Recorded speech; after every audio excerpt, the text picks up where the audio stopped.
Doctor Mohammad Yunus প্রতারণা করেছে, এই জায়গায় অন্তর্বর্তীকালীন সরকার বিএনপি ব্যাখ্যা চাইলে আপনি দিতেই পারেন। সেই ব্যাখ্যাই তো, সেই ব্যাখ্যা যদি না, সেই ব্যাখ্যা আমি আপনাকে বলি, যেমন নিউজ 24 এর একটা টক শোতে আমাকে লাগাতার barrister Shahriar Kabir royal agent বলছে 3 মিনিট ধরে। আমি কিন্তু হাসতেছি, আমি মানে তাকে বোঝানোর চেষ্টা করতেছি, তো তিনি কন্টিনিউয়াসলি কিন্তু আমাকে রয়্যাল এজেন্ট বলেই যাচ্ছেন। যেখানে বাংলাদেশে নরেন্দ্র মোদীর আগমন বিরোধী আন্দোলন নুরুল হক নূর সহ আমরা করেছিলাম এবং সেই সময় আমার নামে 3টা মামলা হয়। এরপরে যদি ওই ব্যক্তি আমাকে বারবার রয়্যাল এজেন্ট বলেন, হ্যাঁ আমরা ভারতের কাছ থেকে টাকা খেয়েছি, আওয়ামী লীগের কাছ থেকে টাকা খেয়েছি,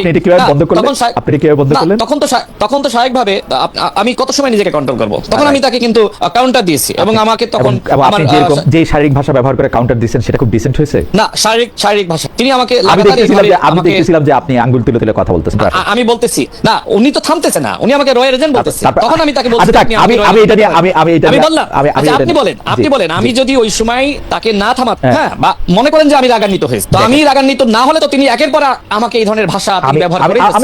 আমি ঠিক জানি না, কারণ আপনি একজন রাজনীতিবিদ, আমি একজন সাংবাদিক। আমি আসলে আপনার ব্যাপারটা আমি বুঝতে পারবো না কখনো, যে মানে আমার আসলে কি, এটা বুঝতে পারবেন না, যেমন এটা আমি বুঝতে পারবো না। যেমন রাজনীতি করলেই বুঝতে পারবো। যেমন ধরেন আপনাকে আমি যখন বললাম যে আমাকে কটাক্ষ করেন, তখন আপনি আরেকটা প্রসঙ্গের কথা বললেন, যাই হোক সেইটার একরকম। কিন্তু আমাদের একজন দর্শক কি বলতেছে আপনি দেখেন, উনি আমাকে বলতেছেন যে খালেদ ভাই আপনাকে কটাক্ষ করা কিছু নাই, আপনি মিড লেভেলের একজন ইউটিউব সাংবাদিক ভাই, আপাতত আপনাকে মাঝে মধ্যে দেখলে মনে হয় এটা পডকাস্ট যেখানে ক্যাজুয়াল আলাপ হচ্ছে, রাজনৈতিক নেতাদের সিনিয়র ভাই বলে তেল দেন। ফেয়ার এনাফ, এটা ওনার মনে হয়েছে, কারণ আমি কোনো গুরুত্বপূর্ণ লোক না, আমাকে কটাক্ষ করারও কিছু নাই, সেজন্য আমি হয়তো বুঝতে পারবো না যে আপনাকে কটাক্ষ করলে বা আরেকজন মানুষকে আরেকটা কথা বললে এটা কোথায় ইয়া করা উচিত। আমি আসবো আবার আপনার কাছে, কারণ আমি একটু রতন ভাইয়ের কাছে যাই। রতন ভাই, ইন্টারেস্টিং, আমি যখন থেকে টেলিভিশন শো করতে শুরু করছি তখন থেকেই হচ্ছে যারা সিনিয়র, সেইটা হচ্ছে যে খুবই ইংরেজি কেতায় আমি তাদেরকে সাহেব বা নাম ধরে না ডাইকে ভাই বলি, আপা বলি, ওইটার সাথে মানে আমার ব্যক্তিগত সম্পর্ক অসম্পর্কের কিছু মানে বোঝা যায় না। কিন্তু রতন ভাইয়ের সঙ্গে সত্যি সত্যি আমার ব্যক্তিগত সম্পর্ক আছে, খালি একটা অনুষ্ঠান করার জন্য কেটে শেয়ার করবো যে রতন ভাইয়ের সঙ্গে আমার 30 বছরের চেইন পরিচয় আছে, আমি জানি না, হোয়াটএভার।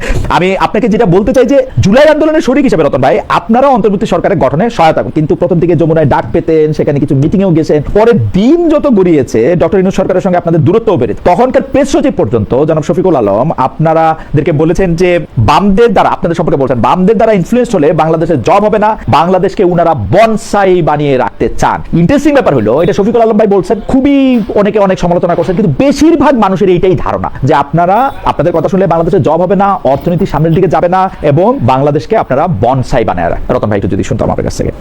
কয়েকটা জিনিস একদম পরিষ্কার করা দরকার আমাদের।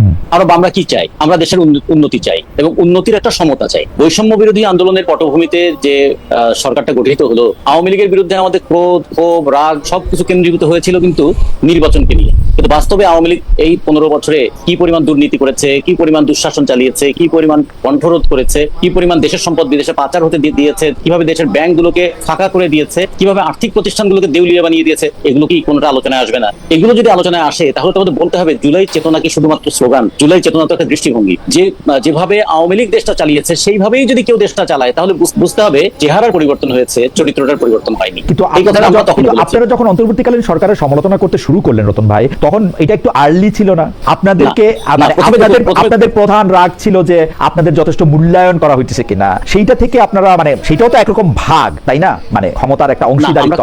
আমরা কখনো কিন্তু মূল্যায়ন চাই নাই। আমরা এটা অন্তত আমাদের দলের পক্ষ থেকে আমরা কখনোই মূল্যায়িত হতে চাই নাই। আমরা জনগণকে মূল্য দিতে বলে আমরা বলেছিলাম এই যে রক্ত দিল জনগণ, সেই রক্তের সঙ্গে কেউ যেন বেইমানি না করে। আমরা বলতে চেয়েছি যে আমরা একটা অভ্যুত্থান কোনো আইন মেনে হয়নি, এটা ঠিক, কিন্তু অভ্যুত্থানের পরে মবের নামে যা ভায়োলেন্স হচ্ছে সেটা তো আসলে গণতান্ত্রিক সংস্কৃতিকেও নষ্ট করছে। আমরা তো অপরাধীর বিচার করতে চাই। আমরা কি এরকম করতে চাই যে চোখের বদলে চোখ নিয়ে দুইজনই অন্ধ হয়ে যাব? আমরা তা তো করতে চাই। আমরা বলেছিলাম যেভাবে মামলাগুলো দেওয়া হচ্ছে সেই মামলা একটাও শেষ পর্যন্ত টিকবে না, কারণ এই মামলাগুলো শেষ পর্যন্ত মনে হবে এটা রিটালিয়েশন নেওয়ার জন্য, প্রতিশোধ নেওয়ার মামলা। আসলে হওয়া উচিত ছিল আইন মন্ত্রীর বিরুদ্ধে মামলা হওয়া উচিত ছিল কিভাবে তিনি মন্ত্রিত্ব থেকে আইনকে